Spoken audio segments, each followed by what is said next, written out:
Did you know that some of the most powerful relationships in nature happen between natural enemies? Get ready to discover the 10 most unexpected and incredible partnerships between animals. Here, in the vast tapestry of life, survival often depends not on conflict but on collaboration. We see alliances forged in the most unlikely of circumstances, where predator and prey or fierce competitors set aside their instincts for mutual benefit. These are not mere chance encounters. They are intricate, time-tested agreements that have allowed species to thrive in ways they never could alone. It is a world of silent pacts and shared destinies that we are only just beginning to fully comprehend. From the vibrant depths of the coral reefs to the sun-scorched African savannas, these partnerships are everywhere, hidden in plain sight. They are a testament to the remarkable adaptability and ingenuity of life on our planet. They challenge our very notions of what it means to be a friend or a foe. Nature has so much to teach us, and some partnerships between species are so amazing that they challenge our understanding. Get ready to discover how even enemies can become the best allies in extreme situations. Today, I shall guide you through 10 of the most extraordinary examples of this natural wonder. Join me, Lunabelle, as we journey across the globe to witness these incredible duos.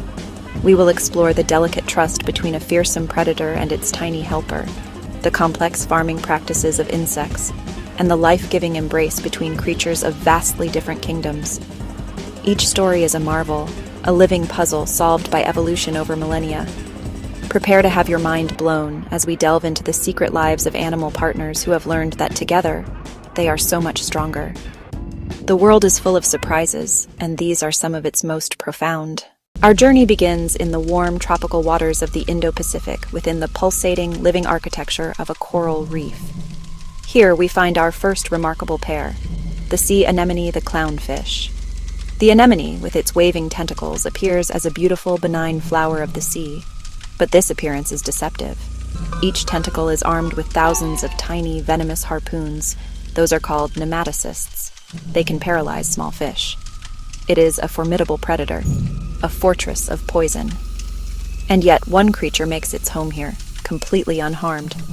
The vibrant orange and white clownfish dances among deadly tentacles, a flash of brilliant color. How is this possible? The secret is a protective layer of mucus on the clownfish. That mucus lacks the chemicals that trigger the anemone's stings. The fish performs an acclimation dance, rubbing to be accepted. It's chemical camouflage. The clownfish lives safely within the predator's embrace. This arrangement is far from one-sided.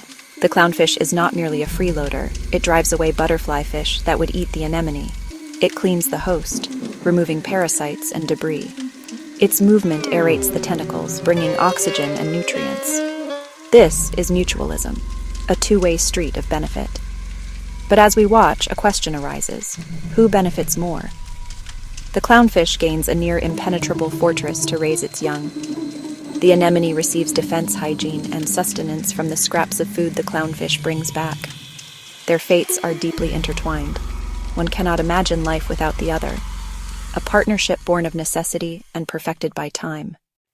We now travel to the vast, sun-drenched grasslands of the African savanna. Here, great herds of African buffalo roam, powerful and imposing herbivores weighing nearly a ton. Their formidable horns and immense strength offer protection from most predators. However, they face a more insidious threat: ticks, fleas, other parasites. These tiny bloodsuckers can weaken even the mightiest buffalo, transmitting diseases and causing constant irritation. It is a battle fought not with horns, but with endless, frustrating attempts to dislodge the pests. But help is at hand, arriving on the wing. A small, rather plain-looking bird known as the oxpecker lands gracefully upon the buffalo's broad back. These birds are specialists, mobile cleaning stations for Africa's megafauna. With sharp beaks, they comb the buffalo's thick hide, plucking embedded parasites. For the oxpecker, the buffalo is a walking feast. Let us return to the ocean's depths.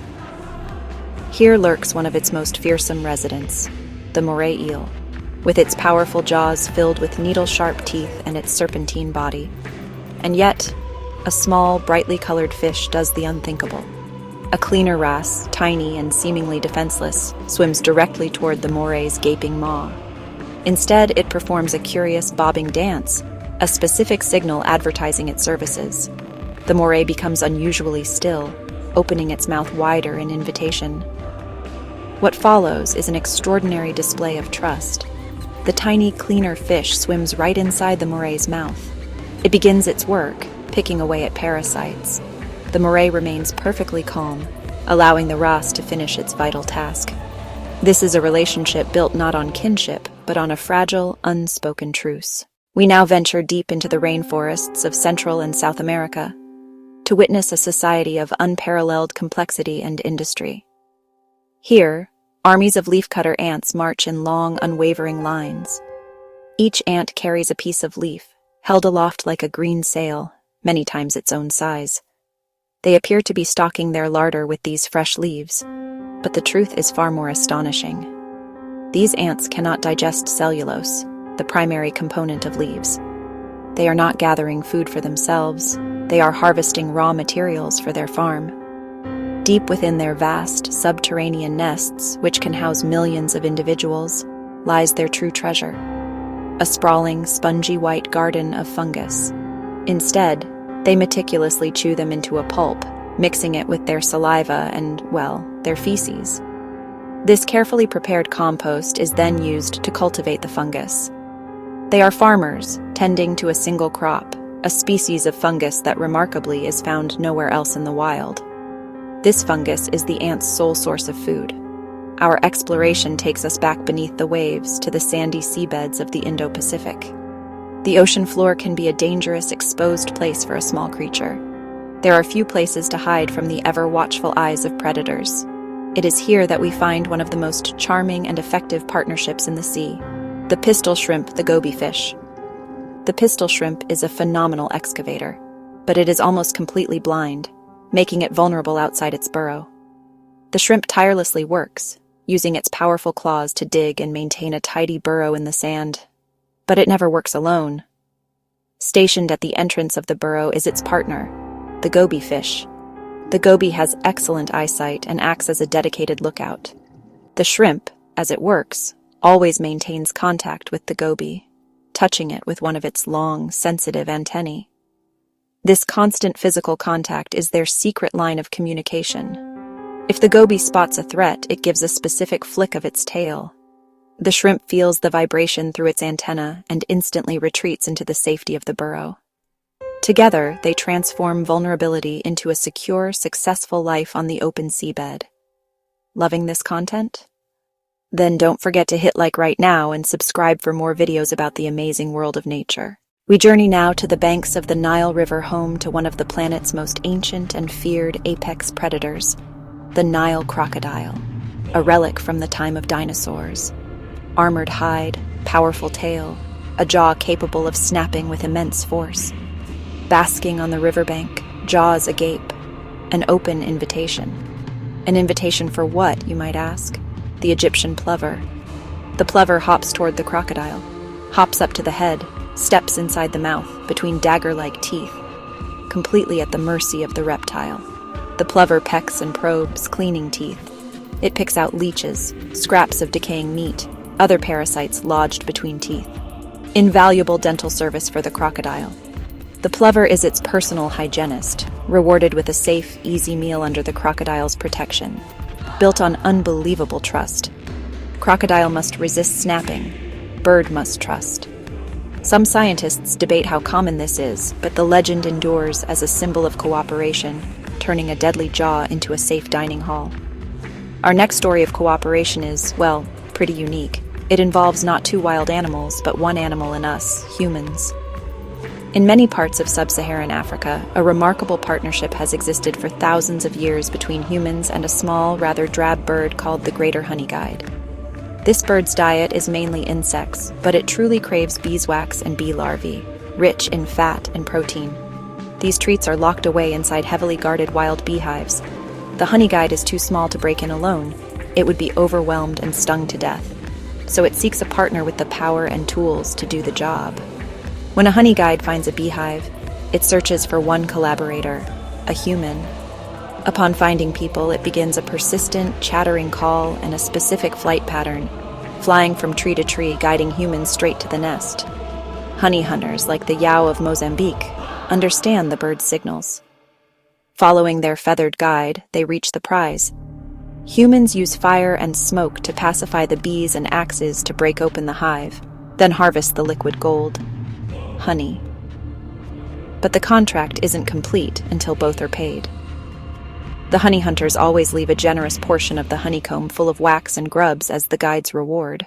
We dive once more into the sunlit, shallow waters of the tropics, to the most diverse and vibrant ecosystem on the planet, the coral reef. These sprawling, complex structures, teeming with life, are often mistaken for plants or colorful rocks. But they are, in fact, vast colonies of tiny animals called coral polyps. Each polyp is a simple creature, related to jellyfish and anemones, with a limestone skeleton. On their own, they could not build these immense underwater cities. Their secret lies with a microscopic partner. Living within the very tissues of each coral polyp are millions of single-celled algae called zooxanthellae. For our final example, we return to the hot, dry plains of Africa and Central America, where a constant war is being waged. Here, acacia trees are under siege from all sides. Herds of elephants and giraffes, swarms of insects. To defend themselves, some species of acacia have done something extraordinary. They have recruited a private army. Their soldiers are small but ferocious and utterly devoted, acacia ants. These trees, often called whistling thorn acacias, are perfectly adapted to house their defenders. They have large, hollow thorns that serve as natural barracks. The tree is not just a landlord, it is also a caterer. At the base of its leaves, it produces special nectaring glands called extrafloral nectaries, providing a constant supply of sugary food for the ants. It even produces tiny, protein-rich nodules on its leaf tips called Beltian bodies. In exchange for free room and board, the ants provide an aggressive 24-hour security service. At the slightest touch, a giraffe's lip brushing against a leaf or an insect landing on the bark, the ants swarm out from their thorny fortresses. They attack with ferocity, biting and stinging any intruder, big or small. They are so effective that even a giant elephant will be deterred by the thousands of painful stings and will quickly move on to find an undefended tree. The ants' service doesn't stop there. They also act as gardeners, meticulously clearing away any competing plants or vines that sprout around the base of their acacia tree. This ensures their home tree receives all the sunlight and water it needs to thrive. It is one of the most tightly integrated and co-evolved partnerships in nature, a living fortress with a standing army, ready to defend its kingdom to the death. From the depths of the ocean to the highest rainforest canopy, we have witnessed the incredible power of cooperation. We've seen the clownfish find sanctuary in a lethal embrace, the African buffalo gain a vigilant guard, and the moray eel open its deadly jaw in an act of profound trust. We've marveled at the tiny ant farmers and their fungal crop, and the blind shrimp who puts its faith in the eyes of a fish. These are not just charming anecdotes. They are fundamental strategies for survival, elegant solutions forged in the crucible of evolution. If you want more videos about nature's mysteries, subscribe now and turn on the notification bell so you won't miss any new content. Now tell me in the comments, which of these symbioses would you like to see explored in more detail in the next video? See you next time.